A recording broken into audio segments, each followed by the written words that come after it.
Good morning to all. Welcome back to my channel Dhatri ಸ್ಪರ್ಶ.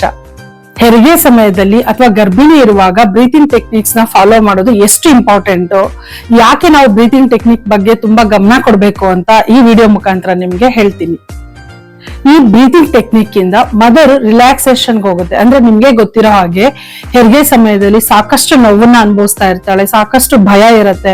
Delivery ಹೇಗಾಗುತ್ತೋ ಅಥವಾ ನನ್ನ ಆರೋಗ್ಯ ಹೇಗಿರುತ್ತೋ, ಮಗು ಹೇಗಿರುತ್ತೋ, ಅಥವಾ ಅವೆಲ್ಲ ಪೈನ್ ತಡ್ಕೊಳಕ್ ಆಗ್ದಲೇನೆ ಅವಳು ತುಂಬಾ ಆಂಗ್ಸಿಟಿಯಲ್ಲಿ ಇರ್ತಾಳೆ.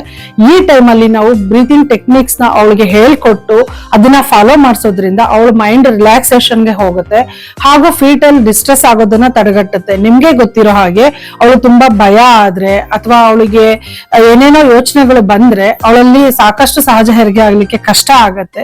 ಅಂತ ಟೈಮ್ ಅಲ್ಲಿ ನಾವು ಬ್ರೀತಿಂಗ್ ಟೆಕ್ನಿಕ್ ನ ನಾನ್ ಫಾರ್ಮಕಾಲಜಿಕಲ್ ಪೇನ್ ರಿಲೀಫ್ ತರ ಬಳಸಿ ಅವಳ ನೋವನ್ನ ಸಂಪೂರ್ಣವಾಗಿ ಅಂತೂ ತೆಗೆದುಹಾಕಕ್ ಆಗೋದಿಲ್ಲ. ಆದ್ರೆ ಈ ಬ್ರೀತಿಂಗ್ ಟೆಕ್ನಿಕ್ಸ್ ಅವಳ ನೋವನ್ನ ಕಡಿಮೆ ಮಾಡೋಷ್ಟು ಕೂಡ ಒಂದು ಪವರ್ಫುಲ್ ಆಗಿರತ್ತೆ.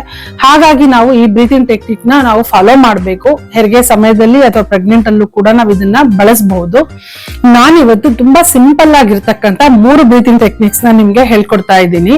ಮೊದಲನೇದು ಬಂದ್ಬಿಟ್ಟು ಡೀಪ್ ಬ್ರೀದಿಂಗ್, ಎರಡನೇದು ಶಾಲೋ ಬ್ರೀದಿಂಗ್, ಮೂರನೇದು ಎಕ್ಸ್ಪೆಲ್ಸಿವ್ ಬ್ರೀದಿಂಗ್. ಮೊದಲನೇದು ಡೀಪ್ ಬ್ರೀದಿಂಗ್. ಈ ಡೀಪ್ ಬ್ರೀದಿಂಗ್ ನ ನೀವು ಹೆರಿಗೆ ಸಮಯ ಅಲ್ಲದೇನೇನು ಕೂಡ ಪ್ರೆಗ್ನೆಂಟ್ ಇರುವಾಗ ಕೂಡ ನೀವು ಇದನ್ನ ಫಾಲೋ ಮಾಡಬಹುದು.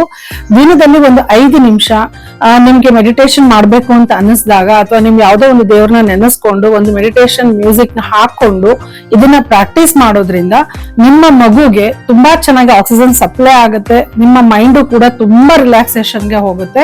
ಹೇಗ್ ಮಾಡೋದು ಅಂತ ನಾನು ನಿಮ್ಗೆ ಹೇಳ್ತಾ ಹೋಗ್ತೀನಿ. ಮೊದಲನೇದಾಗಿ ಇದನ್ನ ನೀವು ಪದ್ಮಾಸನದಲ್ಲಾದ್ರೂ ಮಾಡಬಹುದು, ಅಥವಾ ನೀವು ಆರಾಮ್ಸೆ ಕೂತು ಮಾಡಬಹುದು, ಅಥವಾ ವಜ್ರಾಸನ ಹಾಕೊಂಡಾದ್ರೂ ಕೂಡ ನೀವು ಮಾಡಬಹುದು. ಈ ಡೀಪ್ ಬ್ರೀದಿಂಗ್ ಅನ್ನೋದು ತುಂಬಾ ಸಿಂಪಲ್ ಮೆಥಡ್, ತುಂಬಾ ಸಿಂಪಲ್ ಟೆಕ್ನಿಕ್ ಕೂಡ. ಹೇಗೆ ಅನ್ನೋದಾದ್ರೆ ಉಸಿರನ್ನ ಆಳವಾಗಿ ತಗೋಬೇಕು, ಅಲ್ಲೇ ಸ್ವಲ್ಪ ಒಂದು 1 2 3 4 ಕೌಂಟ್ ಅನ್ನ ಅಲ್ಲಿ ಹೋಲ್ಡ್ ಮಾಡಿಡ್ಬೇಕು. ನಂತರ ಬಾಯಿಂದ ಅದನ್ನ ಹೊರಗ್ ಬಿಡ್ಬೇಕು. ಅಂದ್ರೆ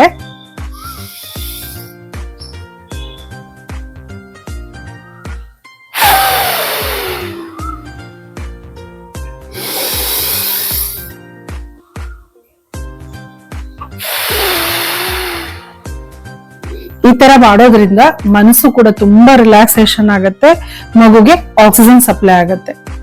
ಎರಡನೇದು ಶಾಲೋ ಬ್ರೀದಿಂಗ್.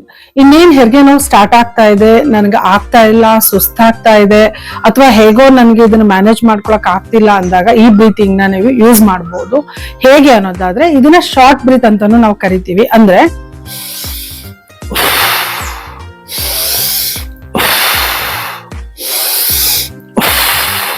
ಈ ತರ ಮಾಡೋದ್ರಿಂದ ತಾಯಿ ತುಂಬಾ ಚೆನ್ನಾಗಿ ರಿಲ್ಯಾಕ್ಸೇಷನ್ಗೆ ಹೋಗ್ತಾಳೆ, ಹಾಗೆ ಆಕ್ಸಿಜನ್ ಕೂಡ ಚೆನ್ನಾಗಿ ಸಪ್ಲೈ ಆಗುತ್ತೆ. ಮೂರನೇದು ಬಂದ್ಬಿಟ್ಟು ಎಕ್ಸ್ಪೆಲ್ಸಿವ್ ಬ್ರೀದಿಂಗು. ಈ ಬ್ರೀದಿಂಗ್ ನ ನಾವು ಯಾವಾಗ ಉಪಯೋಗಿಸಿದ್ರೆ ತುಂಬಾ ಎಫೆಕ್ಟಿವ್ ಆಗಿರುತ್ತೆ ಅಂತಂದ್ರೆ, ತಾಯಿ ಇವಾಗ ಇನ್ನೇನು ಅವಳಿಗೆ ಮಗುನ ಪುಷ್ ಮಾಡ್ಬೇಕು ಅನ್ನೋ ಒಂದು ಕಾಂಟ್ರಾಕ್ಷನ್ಸ್ ಬರ್ತಾ ಇದೆ, ನೋವು ಬರ್ತಾ ಇದೆ ಅಂತಂದಾಗ ಅದನ್ನ ಕೇಳಿಸ್ಕೊಳ್ಳೋ ಪರಿಸ್ಥಿತಿಯಲ್ಲಿ ಅವಳು ಇರೋದಿಲ್ಲ. ಮತ್ತೆ ನಾವೇನಾದ್ರೂ ಹೇಳಿದ್ರೆ ಅವಳು ಅದನ್ನ ತಗೊಳ್ಳೋ ಅಂತ ಪರಿಸ್ಥಿತಿಯಲ್ಲೂ ಕೂಡ ಇರೋದಿಲ್ಲ, ಯಾಕೆಂದ್ರೆ ಅಷ್ಟು ತೀವ್ರವಾಗಿರುತ್ತೆ ಆ ನೋವು, ತಡ್ಕೊಳಕ್ಕೂ ಕೂಡ ಆಗ್ತಾ ಇರಲ್ಲ. ನೀವು ಅಂತ ಟೈಮ್ ಅಲ್ಲಿ ಈ ಬ್ರೀದಿಂಗ್ ನ ಮಾಡೋದನ್ನ ಹೇಳ್ಕೊಟ್ರೆ ಅವಳ ಮೈಂಡ್ ಮತ್ತೆ ಬಾಡಿ ಎರಡೂ ಒಟ್ಟಿಗೆ ಕಾನ್ಸಂಟ್ರೇಷನ್ ಮಾಡ್ಕೊಂಡು ಅವಳು ಚೆನ್ನಾಗಿ ಪುಷ್ ಮಾಡ್ಲಿಕ್ಕೂ ಹೆಲ್ಪ್ ಆಗುತ್ತೆ. ಹಾಗೆ ಅವಳ ಮೈಂಡ್ ರಿಲ್ಯಾಕ್ಸ್ ಆಗತ್ತೆ. ಅವಳು ಬ್ರೀತ್ ನ ಸ್ವಲ್ಪ ತಗೊಂಡು ಬಿಡೋದ್ರಿಂದ ಪುಷ್ ಮಾಡ್ಲಿಕ್ಕೂ ಕೂಡ ಇದು ತುಂಬಾ ಹೆಲ್ಪ್ ಮಾಡುತ್ತೆ. ಮತ್ತೆ ಬರ್ತ್ ಆಸ್ಪೆಕ್ಸಿಯಾ ಅಂದ್ರೆ ಹುಟ್ಟುವಾಗ ಏನ್ ಮಗುಗೆ ಉಸಿರಾಟ ತೊಂದರೆ ಆಗತ್ತೆ ಅದನ್ನ ತಡೆಗಟ್ಟಲಿಕ್ಕೂ ಕೂಡ ಈ ಒಂದು ಬ್ರೀತಿಂಗ್ ಟೆಕ್ನಿಕ್ಸ್ ತುಂಬಾ ಇಂಪಾರ್ಟೆಂಟ್. ಹೇಗೆ ಅಂತಂದ್ರೆ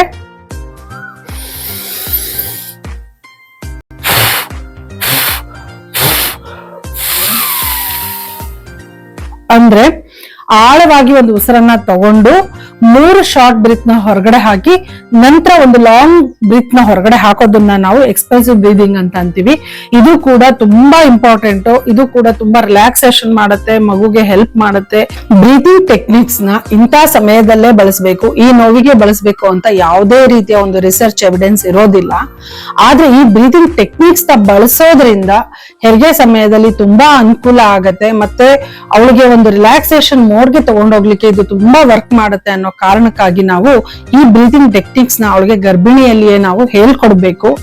ಯಾವ ಟೈಮಲ್ಲಿ ನಾವು ಯಾವ್ದನ್ನ ಬಳಸೋದ್ರಿಂದ ಅವಳು ನಾರ್ಮಲ್ ಡೆಲಿವರಿ ಆಗ್ಲಿಕ್ಕೆ ಹೆಲ್ಪ್ ಆಗತ್ತೆ, ಮತ್ತೆ ಪುಷ್ ಮಾಡ್ಲಿಕ್ಕೆ ಹೆಲ್ಪ್ ಆಗತ್ತೆ, ಮತ್ತೆ ಮಗು ಮತ್ತೆ ತಾಯಿ ಆರೋಗ್ಯ ಚೆನ್ನಾಗಿರ್ಲಿಕ್ಕೆ ಇದು ಎಷ್ಟೆಲ್ಲ ಇಂಪಾರ್ಟೆಂಟ್ ಅನ್ನೋದನ್ನ ನಾವು ಅವಳಿಗೆ ತಿಳುವಳಿಕೆಯನ್ನ ಮೂಡಿಸಿ ಇದನ್ನ ಫಾಲೋ ಮಾಡ್ಲಿಕ್ಕೆ ಹೇಳ್ಕೊಡ್ಬೇಕು. ಈ ನನ್ನ ಮಾಹಿತಿಗಳು ಇಷ್ಟ ಆಗಿದ್ದಲ್ಲಿ ಧಾತ್ರಿ ಸ್ಪರ್ಶ ಚಾನೆಲ್ ನ ಸಬ್ಸ್ಕ್ರೈಬ್ ಮಾಡಿ, ಲೈಕ್ ಮಾಡಿ, ಶೇರ್ ಮಾಡಿ ಹಾಗೂ ಕಮೆಂಟ್ ಮಾಡೋದನ್ನ ಮರಿಬೇಡಿ.